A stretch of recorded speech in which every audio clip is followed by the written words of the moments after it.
Epal kasi. Natutulog na ako eh. Anong nangyari? Biglang umano lang yung pulis ng pipip. Tapos bigla ka bumaba doon, no. Napaka-chismosa mo talaga.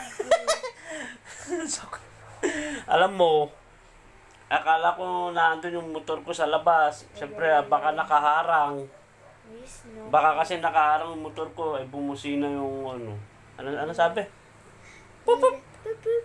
Tapos biglang umano. Biglang umano. Bigla kang lumabas. Natatawa ko. Tapos, natutulog na kasi ako. Wala kang tigil ng cellphone na naman. Paano tayo matutulog? Doon ka sa kabila kwarto. Ba't ka din lumabas? Oy, hindi ako lumabas. Ba't lumabas ka? Lumabas po din siya. Uy, Sumunod hindi sa ako. akin. Napaka-story maker. Sumunod ka Sabi mo ako, kaya ako bumaba, kaya ako lumabas kasi tinignan ko baka nakaharang yung motor. Nakakasagabal sa daan. Sabi po akong Marites. Sino Marites? Uy.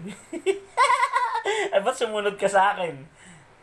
Bakit sumilip ka din doon? Uy, ikaw, akala mo. May gatsa to. Sino yan? Wala.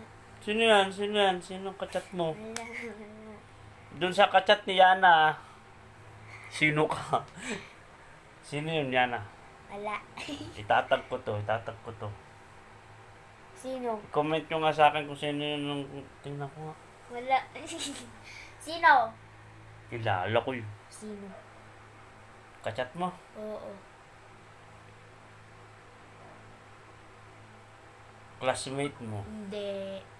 Best friend mo? Hindi. Si Ate Sera. Di kaya. Ala. Layo. Hindi na online sa Ate Sera. Sino? Wala. Si ano? Sino? Si Jonathan. Aray ko. Hindi. Jonathan. Ay. Kilala mo ba kayo si Jonathan? Oo. Oh. Kapatid mo yun eh. Ano yung tsura ni Jonathan? Wag mo kasi ipakita. Nakita ko yun. Ano yung tsura ni Jonathan? Si Jonathan yun no? Kachat mo. Hindi! Aray ko. Masakit din pala ka. Ayoko na tumawa.